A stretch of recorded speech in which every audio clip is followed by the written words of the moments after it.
This is the Honda Cross Adventure, otherwise known as the X-ADV, and if you think about it, X stands for cross, ADV stands for adventure, so as far as I'm concerned it's the Cross Adventure. And in this video we're going to have a look at this very unusual motorcycle. Hello!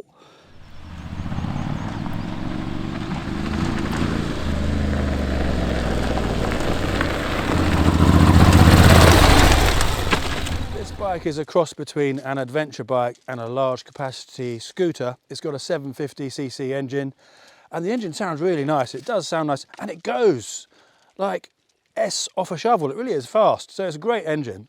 And when you're riding, the note sounds like it would be ideal in a cafe racer sort of bike, but I'm not sure it's a particularly good looking engine, so obviously you can't even see it on this bike. It's all covered in plastic panelling and what have you. But we'll go into what the bike's like to ride. One thing that I do dislike about this bike is that you've got no foot controls and the left hand lever is your rear brake. So when you're coming off of a motorcycle and your left hand is obviously your clutch, you find yourself pulling that and then braking harshly because you don't realise, you know, when you're coming to a stop, you pull that in and then you think, oh Jesus Christ, that's the brake. So do be careful. You know, especially coming from a motorbike, it's like a bicycle with the controls.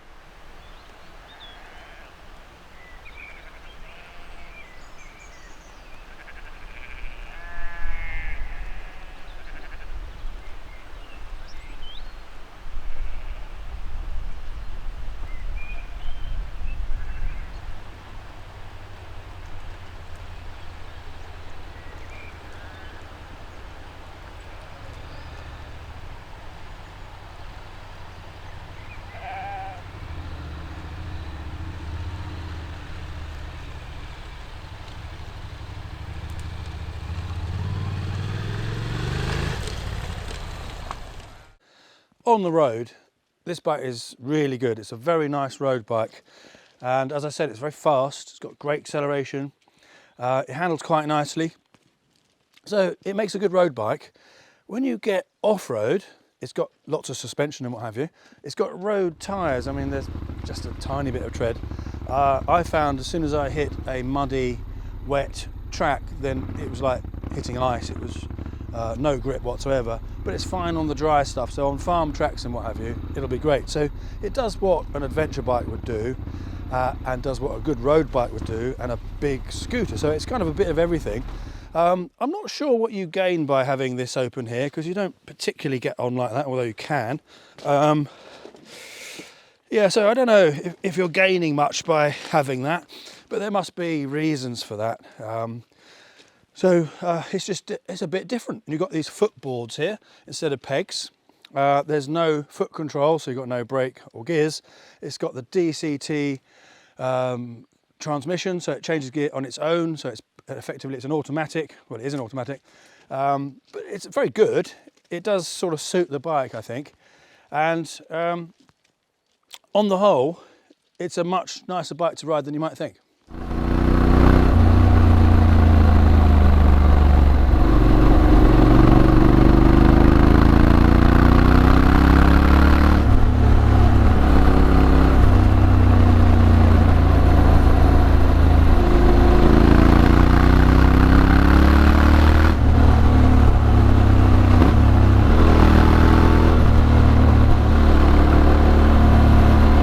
Also got a pillion seat. Oh, and you've got these foot pegs really nicely tucked away, and we're going to find out what it's like to have someone on the back.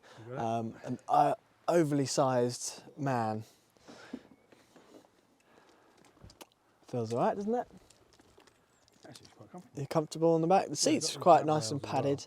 Yes, so yeah, it'd be good for two up riding, even with a big ape. Something I like about this bike, you have a little button here which opens the seat, big seat, and you've got this huge storage compartment in here. It's like a bucket. You've got a toolkit in there, and thankfully nothing else. And you have another button there which opens the little fuel filler cap under the seat there. So that's quite nice to have. Talking about this little luggage compartment under the seat, I just opened it up and realised there's actually a little light in there so you can see what's in there in the dark. And also I thought that looks big enough to put a helmet in. So we tried it out and it certainly is.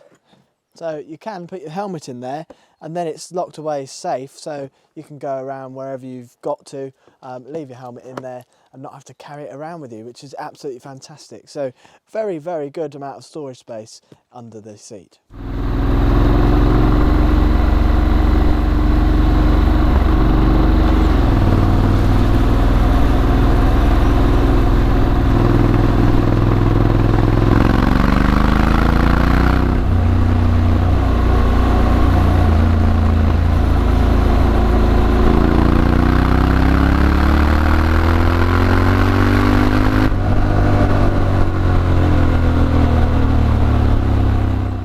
Footboards on this bike are quite far forward, so you have got kind of a forward foot position. You can stand up on them, but then you are quite sort of over the bars, so maybe a bit off balance. So I mean, you wouldn't really want to do much more than light off-roading on this bike, but you wouldn't buy it for serious off-roading anyway. You'd buy something smaller, an enduro bike or something like that. But light off-roading, down some farm tracks, you know, easy stuff, this can handle.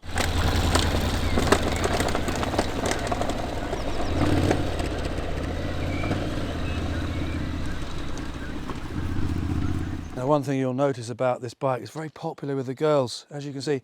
And in Wales, the girls look like this and they just love it. Now, mirrors, I can see about half the road behind me.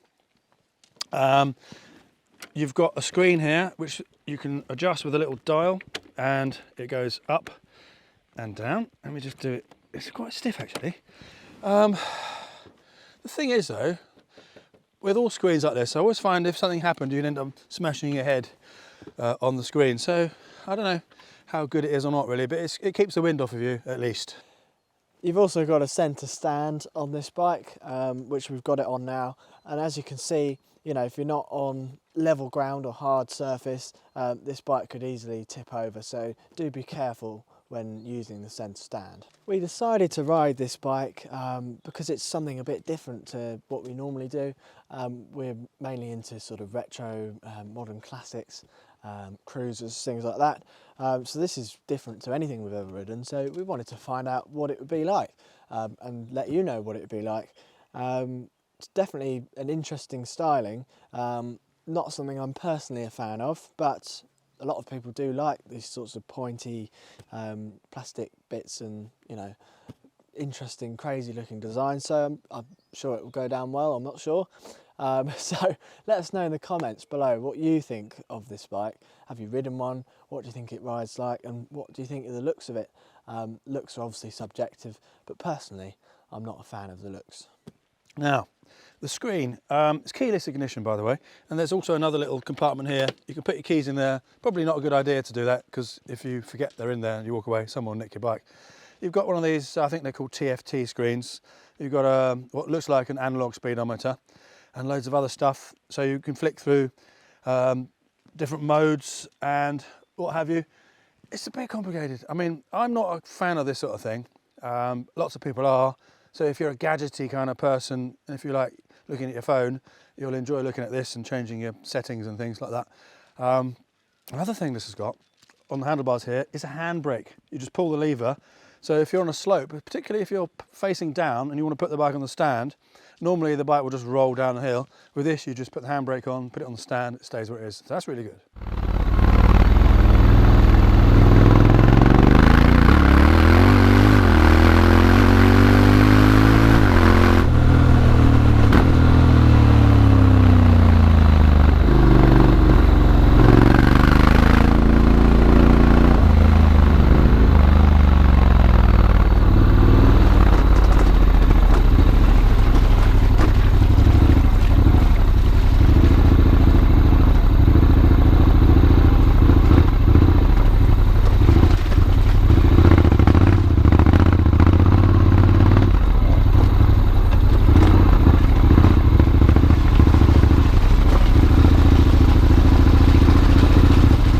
Now, it's got quite a high seat height and it's quite wide. So I'm 6'2", I can flat foot it, but you do find when you're manoeuvring and turning around and off-road, you are quite high. So I wouldn't say this bike would suit people that are shorter than 5'9" or 10 really. But once your feet are on, then it feels more compact. So, you know, once you're moving, you'd be fine if you're a bit shorter. Looks wise, what do you think? I mean, this isn't a bike I would personally buy, and that's not the point of reviewing motorcycles. It's not all about me. What I want to try and get over is what the bike is like, and you can decide whether it's for you or not. So we'd like to know what you think of the looks of this bike. It's got a lovely colour, I must say. It's a pretty colour, but it's an unusual looking bike. There's lots of plastic, so Honda do some amazing bikes. Engineering is first class.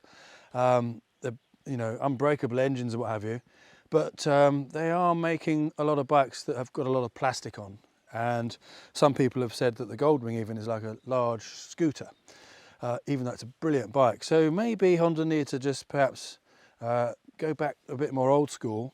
There's a lovely 350 Honda they do, by the way, while I'm thinking of it.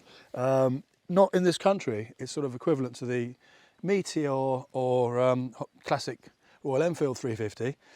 Beautiful bike, but it's not over here, so I don't know why. Maybe it's the Euro 5 regulation thing, but that's a shame. But Honda could make some prettier bikes because the engineering is, as I said, brilliant.